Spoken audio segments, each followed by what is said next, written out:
ការដួលក្អូបឆ្ងាញ់មកគេចេញផ្កាថ្ងៃសែនមៀកនេះមកផ្កាច្រើនណាស់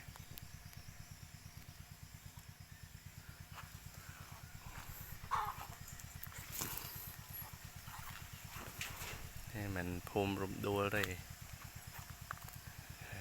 ភូមិ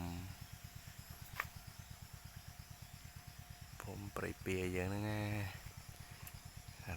ដួលវាច្រើនតាមដើម